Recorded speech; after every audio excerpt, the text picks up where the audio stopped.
Good afternoon student.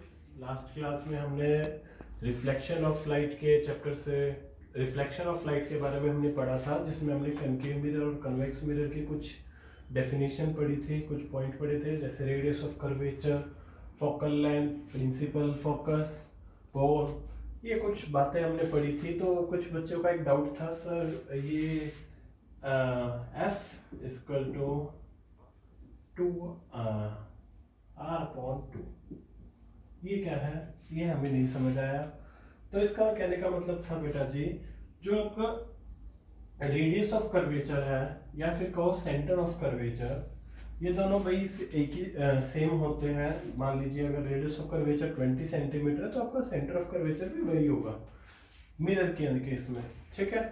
तो जो focal length है वो सेंटर ऑफ कर्वेचर की हाफ होती है। सपोज रेडियस ऑफ कर्वेचर या फिर आपको सी या भाई सेंटर ऑफ कर्वेचर सी आपको दिया है 30 सेंटीमीटर, तो फोकल लेंथ आप कितनी होगी, मैंने कहा हाफ होती है। तो फोकल लेंथ आपकी कितनी हो जाएगी, फोकल लेंथ हो जाएगी, यहाँ पे हम सी यूज कर लेते हैं 30/2 दैट इज 15 सेंटीमीटर, ठीक है भाई। तो ये क्वेश्चन था। अगर मान लीजिए फोकल लेंथ आपकी 10 सेंटीमीटर है तो आपका सेंटर ऑफ कर्वेचर कितना हो जाएगा, सेंटर ऑफ कर्वेचर हो जाएगा 20 सेंटीमीटर, क्योंकि जो सेंटर ऑफ कर्वेचर है वो आपका डबल है किसके, फोकल लेंथ के। ये एक छोटा सा रिलेशन था, तो इसके ऊपर ज्यादा अपने आप को कंफ्यूज मत करो। जिस तरह से हम सर्कल के अंदर डायमीटर ऑफ रेडियस में जानते हैं ना एक रिलेशन, कि जो डायमीटर है वो रेडियस का डबल है, तो यहाँ पर भी एक तरह से जो सेंटर ऑफ कर्वेचर है वो फोकल लेंथ का आपका डबल होगा, ठीक है। इसके अलावा इमेजेस के बारे में बात की थी कि भाई एक बच्चे ने पूछा था कि सर मिरर के अंदर क्या हमेशा वर्चुअल इमेज बनेगी। नहीं, देखो प्लेन मिरर में वर्चुअल इमेज है, लेकिन जो कनकेव मिरर है, कनकेव मिरर में जब हम ऑब्जेक्ट की पोजीशन को चेंज करते हैं तो हमारी रियल और इन्वर्टेड इमेज भी बनती है। वो हम अभी आगे भाई इमेज के जब हम डायग्राम पढ़ेंगे, रे डायग्राम, उनमें और क्लियरली समझ पाएंगे। लेकिन उन डायग्राम में पढ़ने से पहले हमें कुछ रूल पढ़ने हैं, ठीक है। देखिए ड्राइंग पर मत जाइए, ड्राइंग आपको ही मालूम है, जो बच्चे हम पढ़ते हैं थोड़ी सी ड्राइंग ठीक है। मान लीजिए ये आपका एक कनकेव मिरर है, ठीक है। तो पहला टॉपिक है बेटा जी रूल। रूल किस लिए भाई, इमेज फॉर्मेशन के लिए जो बेसिक रूल है वो क्या होंगे हमारे। तो पहला रूल क्या है, देखिए इससे ये आपकी एक प्रिंसिपल एक्सिस है, ठीक है, ये आपका सेंटर ऑफ कर्वेचर, ये आपका एफ। अब पहला रूल क्या कहता है कि अगर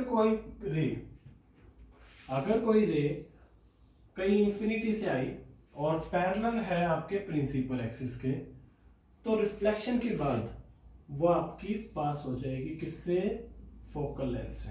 मैं फिर से सॉरी फोकस है, ठीक है। मैं फिर से रिपीट करूंगा, अगर कोई रे पैरेलल आ रही है प्रिंसिपल एक्सिस के, तो रिफ्लेक्शन के बाद वो पास हो जाएगी आपकी फोकस से। अब फोकस और फोकल लेंथ में अंतर होता है बेटा जी। देखिए यहाँ ये सेंटर जो होता है मिरर का उसको हम पोल कहते हैं, पोल और फोकस के बीच का जो डिस्टेंस होता है उसको हम कहते हैं फोकल लेंथ, और ये जो फोकस है इसको हम प्रिंसिपल फोकस भी कहते हैं।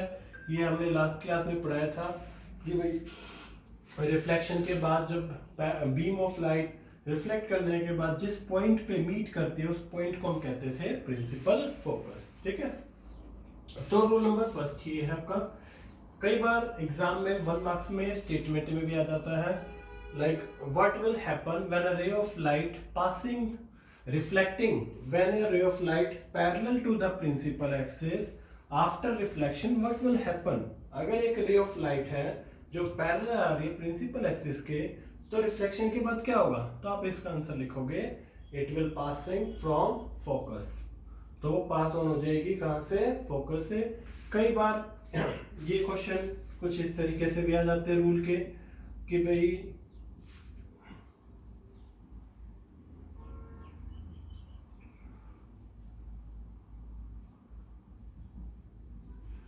इस तरह से और कहेंगे कि कंप्लीट कीजिए इसको। तो आपको कुछ नहीं करना, कंप्लीट करने के लिए अगर ऐसा कुछ आ जाता है तो इसको आप कहाँ से पास कर दोगे, फोकस से। ठीक है भाई, तो ये था आपका पहला रूल रे डायग्राम बनाने के लिए। अब बात करते हैं सेकंड रूल के बारे में। सेकंड रूल फर्स्ट रूल का बिल्कुल ही अपोजिट है, तो आप बिल्कुल समझ जाओगे।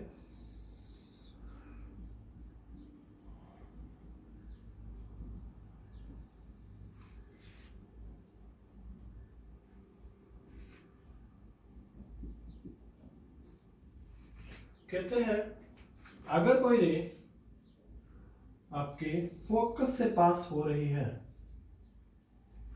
अगर कोई रे आपकी फोकस से पास हो रही है, रिफ्लेक्शन के बाद, जब रिफ्लेक्शन होगा तो उसके बाद वो पैरेलल हो जाएगी आपके प्रिंसिपल एक्सिस के। तो बिल्कुल अपोजिट था। पहला रूल क्या था कि अगर कोई रे आ रही है और प्रिंसिपल एक्सिस के पैरेलल है तो रिफ्लेक्शन के बाद वो फोकस से पास होगी। अगर कोई रे ऐसी आ रही है, इंक्लाइंड है और वो फोकस से होती हुई जा रही है तो रिफ्लेक्शन के बाद वो पैरेलल हो जाएगी आपके प्रिंसिपल एक्सिस के। ठीक है भाई, तो इसमें भी वही क्वेश्चन है कि यहाँ से देखिए इतना दे देगा एग्जामिनर और कंप्लीट करने के लिए पूछ सकता है। तो यहाँ पे आप सीधा इसको लिख सकते हो, पास ड्रॉ करके आप लिख भी सकते हो, it is parallel to the principal axis. ठीक है भाई, ये था सेकंड रूल। थर्ड रूल है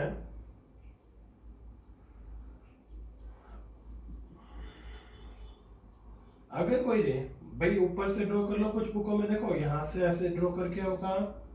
अगर कोई रे सेंटर ऑफ कर्वेचर से पास हो रही है, ठीक है, सेंटर ऑफ कर्वेचर से पास होगी तो रिफ्लेक्शन के बाद वो उसी रास्ते से वापस हो जाएगी।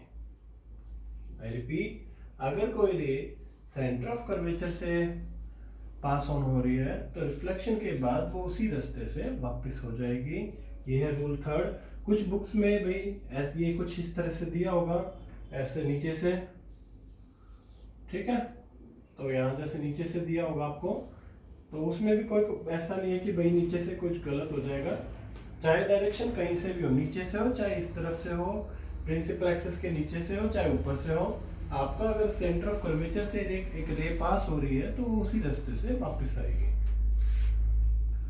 ये था आपका रूल थर्ड।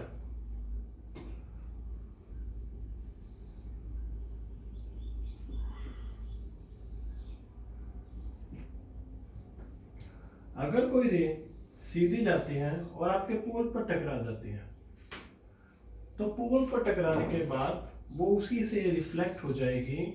और याद रखना, जितना एंगल ऑफ इंसिडेंस होगा उतना ही एंगल ऑफ आर होगा, यानी कि ये एंगल और ये एंगल आपका सेम हो गए। ठीक है, तो ये रूल नंबर आपका 4 है। ये बेसिक 4 रूल है और इन्हीं 4 रूलों की मदद से हम जितने भी रे डायग्राम आगे बनाएंगे वो इन्हीं 4 रूल से बनाएंगे। हम अपनी मर्जी से कोई भी लाइन किधर से ड्रॉ नहीं कर सकते कि भाई हमें सिर्फ एक इमेज बनानी है तो हमने कहीं से भी ऐसे रे करके यहाँ से ऐसे बना दी और बना दी इमेज अपनी, बिल्कुल भी नहीं।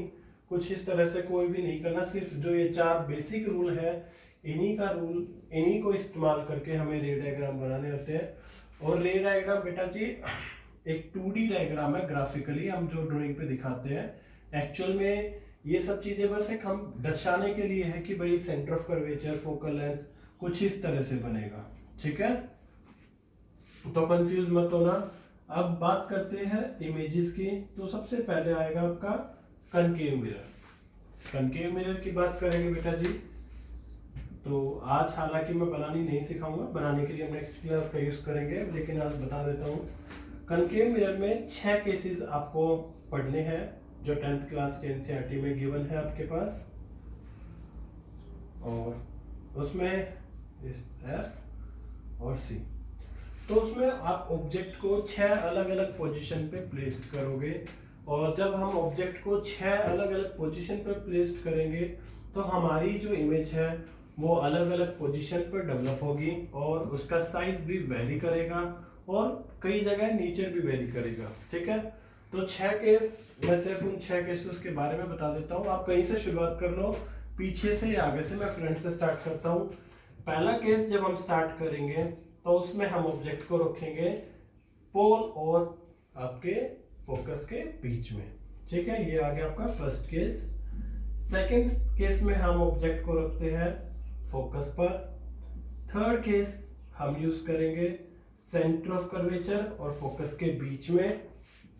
और फोर्थ केस होगा आपका सेंटर ऑफ कर्वेचर के बीच में, सॉरी सेंटर ऑफ कर्वेचर के ऊपर जब हम ऑब्जेक्ट को प्लेस करेंगे। पांचवा केस आएगा जब हम ऑब्जेक्ट को सेंटर ऑफ कर्वेचर के बियॉन्ड रखेंगे, पीछे रखेंगे। और छठा केस कहीं यहां पर आएगा, यानी कि जब हमारा कोई ऑब्जेक्ट इन्फिनिटी पे होगा, ठीक है। अब आप चाहे यहां से स्टार्ट कर लो कि पहले कोई ऑब्जेक्ट इन्फिनिटी पे था, फिर सेंटर ऑफ कर्वेचर के पीछे आया, फिर सेंटर ऑफ कर्वेचर, तब चाहे आप पीछे से स्टार्ट करो चाहे आप आगे से। ये 6 केस हमें कनकेव मिरर में पढ़ने हैं, जो रे डायग्राम हम बनाएंगे इन 6 केसेस के ऊपर। और इन्हीं के बाद उसके बाद कुछ रे डायग्राम हमारे कन्वेक्स मिरर के भी होंगे। अगर आप रे डायग्राम बनाना और जो ये रूल है इसको आराम से समझो तो इसके ऊपर जो न्यूमेरिकल होगा वो भी इजीली हम सॉल्व कर पाएंगे। तो आपसे रिक्वेस्ट है कि अभी फिलहाल जो इतना हमने पढ़ा है, जो टर्म्स हमने पढ़ी थी कनकेव मिरर के बारे में, कन्वेक्स मिरर के बारे में, और जो ये 4 रूल है इनको अच्छे से कीजिए। और नेक्स्ट क्लास में हम जो ये 6 रे डायग्राम है इनको आपके साथ एक्सप्लेन करेंगे, और कन्वेक्स मिरर के भी जो रे डायग्राम है उनको भी हम आपके साथ शेयर करेंगे, ठीक है। पोस्ट करना।